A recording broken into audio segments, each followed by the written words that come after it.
Hey guys, चलिए मैं आज आपको अपने गांव की शादी दिखाती हूँ। एक्चुअली मैं वेस्ट बंगाल से हूँ और यहाँ अभी मैं पंजाब में रह रही हूँ। काफ़ी समय से मैं बहुत वेट कर रही थी कि कोई हमारे मतलब गांव की कोई शादी होती, हमारे रिश्तेदार में कोई शादी होती तो फिर हम जाते और शादी को एंजॉय करते। एक्चुअली काफ़ी चीज़ें होती हैं देखने के लिए।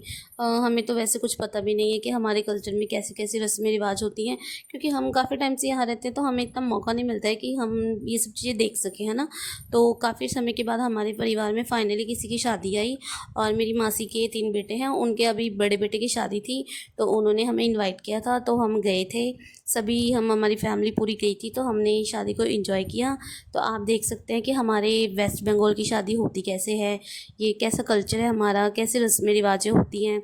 तो एक्चुअली हमारी जो शादी है ना मोस्टली रात में ही होती है।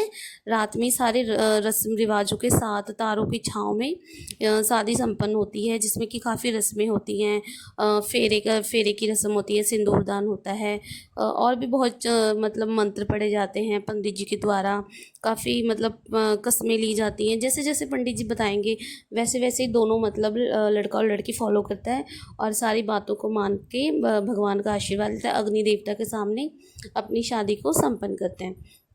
तो आप देखिए कैसा लग रहा है आपको ये देखकर, शादी देखकर। आप मुझे कमेंट में बता सकते हैं कि आपको कैसा लगता है हमारे बंगाल की शादी, वहाँ का डेकोरेशन, वहाँ की मतलब दुल्हन कैसे तैयार होती है वहाँ पे, वहाँ का दूल्हा कैसा लगता है तैयार हुआ। क्योंकि देखिए दोस्तों, हर एक धर्म में अलग अलग जैसे रीति रिवाज होते हैं तो हर चीज़ अलग होती है। अभी जैसे हम पंजाब में हैं तो हम पंजाब की शादियाँ ही देख पाते हैं और यहाँ का कल्चर अलग है, यहाँ के रस्म रिवाज अलग होते हैं। और अभी हम बंगाल से, लेकिन जो अपना जो कल्चर होता है ना, उससे इंसान की एक अलग ही अटैचमेंट होती है, अलग ही लगाव होता है। वो चीज़ बहुत मतलब मन में अच्छा सा फील देता है। तो मैंने तो सोच लिया था कि जब भी कभी मुझे मौका मिलेगा अगर किसी की शादी अटेंड करने का, तो मैंने तो पूरी रात शादी देखनी है, मैंने वहाँ से नहीं उठना है। तो मैंने ये सबसे बोल दिया था। एक्चुअली क्या होता है ना, पूरी रात लग जाती है शादी होने में, तो कुछ लोग वहाँ बैठे रहते हैं थोड़ी देर, फिर उसके बाद नींद आती है तो सब सो जाते हैं जाके। लेकिन हमने तो पहले ही डिसाइड कर लिया था कि हम पूरी रात बैठकर शादी देखेंगे और वहाँ से हम कहीं नहीं जाएंगे जब तक शादी ख़त्म नहीं हो जाती। फिर मैं मेरी ये बात सुनकर मेरे भाई और बहन ने भी मुझे सपोर्ट किया। उन्होंने भी यही बोला कि नहीं, फिर हम भी आपके साथ बैठकर पूरी शादी देखेंगे। तो हम सभी बैठे थे कुर्सियों में, साइड में मैं बैठी थी। एक्चुअली मैं इस टाइम शूट कर रही थी ना, तो मेरी कोई क्लिप नहीं है और मैं आपके कैमरे के सामने नहीं आ पाई, तो मुझे याद ही नहीं था कि थोड़ा सा मैं अपना फेस भी मतलब ले लेती, है ना।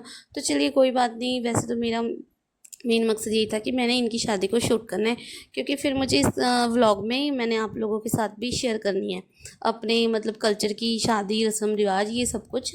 तो देखिए कैसे पंडित जी के हिसाब से जैसे उन्होंने बताया था, दोनों ने मतलब रूल को फॉलो करते हुए अपने फेरे की रस्म को कंप्लीट किया, उसे पूर्ण किया। बहुत अच्छा लग रहा है ये नज़ारा, मतलब मुझे तो मैं बता नहीं सकती कि मुझे कितना अच्छा लग रहा है ये सब चीज़ें देखकर। तो क्या होता है कि मतलब हर चीज़ एक अलग अलग मतलब होता है हर चीज़ का, है ना। भी जैसे जैसे हमें पंडित बोलते हैं हम वैसे वैसे करते हैं। तो ये हमारे आप देख सकते हो कि फेरे की रस्म किस तरह से, कितने प्यार से, कितने मतलब सबके सहयोग के साथ एक शादी पूरी होती है। बहुत मतलब इंसान के जीवन का ये बहुत अहम दिन होता है जिस दिन मतलब उनकी शादी होती है। एक अलग ही हिस्सा है ये अपनी ज़िंदगी का। अब जैसे पंडित जी के हिसाब से भाभी आगे आ गई हैं, क्योंकि हमारे यहाँ क्या होता है कि पहले लड़का आगे होता है, वो अपनी मतलब फेरे की जो जितनी फेरे होते हैं वो कंप्लीट करके फिर पंडित जी के द्वारा लड़की आगे आ जाती है, फिर वो अपने फेरे कंप्लीट करवाती है। इस तरह से फिर शादी के फेरे कंप्लीट होते हैं, जैसा कि आप देख ही रहे हो वीडियो में। तो फिर मतलब इसके बाद क्या है कि सिंदूरदान का रस्म होगा। लेकिन हमारे यहाँ पे सिंदूरदान की रस्म से पहले एक रस्म होता है। वो क्या होता है कि जो दुल्हन की बहन होती है वो पहले अपनी बहन की मांग को मतलब किसी कपड़े से ढक देती है, क्योंकि उसको नेक चाहिए होता है। ये हमारे वहाँ का बहुत इंपॉर्टेंट रस्म है। तो आप देखोगे वीडियो में आगे चल के जब सिंदूरदान स्टार्ट होने वाला होगा तो फिर उसकी बहन आकर वो ये रस्म को पूरा करेगी और वो अपने हिस्से का नेग ले लेगी। तो काफ़ी मतलब इंजॉयफुल होता है, काफ़ी मस्ती होती है उस टाइम पे। जैसे कि आप जूते चोर की रस्म देखे ही होंगे, तो वो भी होता है हमारे में, लेकिन उससे ज़्यादा इम्पॉर्टेंट हमारे में ये वाले रस्म को दिया जाता है जो सिंदूरदान के टाइम पे बहनों के द्वारा होता है। तो दोस्तों अब फेरे कंप्लीट हो गए हैं। अब इसके बाद सिंदूरदान की ही तैयारी होगी, उसकी शुरुआत होगी। मतलब पंडित जी बताएंगे कि कैसे करना है। कुछ अभी मंत्र पढ़ने हैं, ये सब मंत्र हो जाएंगे कंप्लीट, फिर सिंदूरदान होगा। सिंदूरदान के मतलब टाइम पे भी जैसे जैसे पंडित जी बताएंगे वैसे वैसे ही लड़का करेगा, क्योंकि किसी को भी पहले पता नहीं होता है कि किस तरह से, मतलब देखा भी हो तब भी नहीं पता लगता है कि कैसे करना है। तो उस टाइम पे बताना ही पड़ता है, जब मतलब बताते हो तभी वो हम उस चीज़ को फॉलो कर पाते हैं अच्छे से। तो अभी पंडित जी उनको समझाएंगे, तो जैसे जैसे वो समझाएंगे मतलब वैसे ही भैया कर देंगे और भाभी का मांग भरने की रस्म को पूरा करेंगे। तो बस अब स्टार्ट होने वाला है यही रस्म। थोड़े देर तक आप देख ही रहे हो, तो आप देखिए कि किस तरह से ये सिंदूरदान की रस्म होती है। अब देखिए जैसे मैंने आपको बताया था स्टार्ट होने वाला है। उसने लाल कपड़े से, लाल रुमाल से मतलब ढक दिया है अपने मतलब हिस्से का नेक लेने के लिए। अभी वो ज़िद करेगी, ज़िद करने के बाद फिर जो उसकी डिमांड होगी उसको पूरा किया जाएगा। भैया ले दे देंगे जो उसकी डिमांड है। तो क्योंकि अरे करना ही चाहिए भाई, उसका हक बनता है, उसकी बड़ी बहन की शादी है।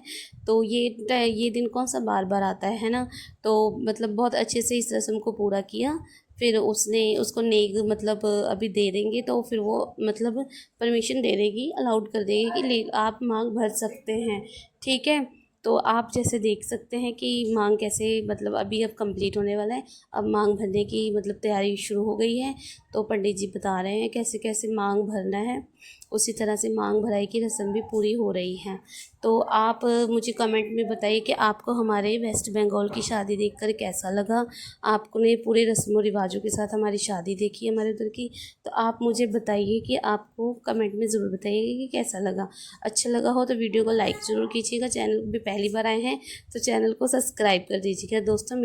तो मैं आगे भी आपको ऐसी रस्में रिवाजें शेयर करती रहूँगी।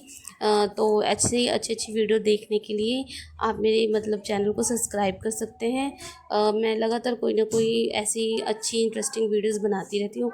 उसके बाद दोस्तों अभी भाभी की गृह प्रवेश की रस्म हो रही है। तो शादी संपन्न होने के बाद देखिए गृह प्रवेश स्टार्ट होने वाला है। घर पहुंचने के बाद हमने भाभी का गृह प्रवेश किया, उसकी रस्में की। आप उसकी भी रस्में देख सकते हैं कि किस तरह से भाभी के आगमन के बाद घर घर में गृह प्रवेश हुआ। घर के बड़े बुजुर्गों ने बताया कि किस तरह से कौन सी रस्म करनी है, कैसे गृह प्रवेश होना है। उसी तरह से भाभी ने उनकी बात को फॉलो किया और आगे मतलब आई। बहुत अच्छा था इस दिन। जब फिर हमारे घर गृह प्रवेश के बाद जो ननंद होती है उनके साथ साथ ये वाले रस्म को भी निभाया जाता है। तो उसके बाद फिर घर में रूम में एंट्री होने के टाइम पे ये खास करके ये वाला रस्म किया जाता है। इस रस्म की भी बहुत इंपॉर्टेंस होती है। तो इसमें क्या होता है कि फिर लड़का लड़की के पीछे वाले पत्ते उठाता जाता है और लड़की आगे बढ़ती रहती है। फिर उसमें लक्ष्मी का ये मानना है कि लक्ष्मी घर में आ जाती है। तो फिर ये जो पत्ते हैं फिर ये लड़का अपने भाइयों को दे देता है, मतलब लड़की के देवर को।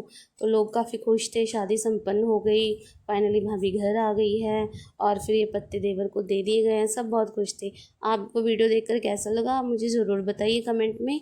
और चैनल पे पहली बार आए हैं तो प्लीज़ चैनल को सब्सक्राइब कर लीजिए। मिलते हैं हम अपनी अगली वीडियो में। इसी तरह से अब आप हमारे साथ बने रहिए। नमस्कार।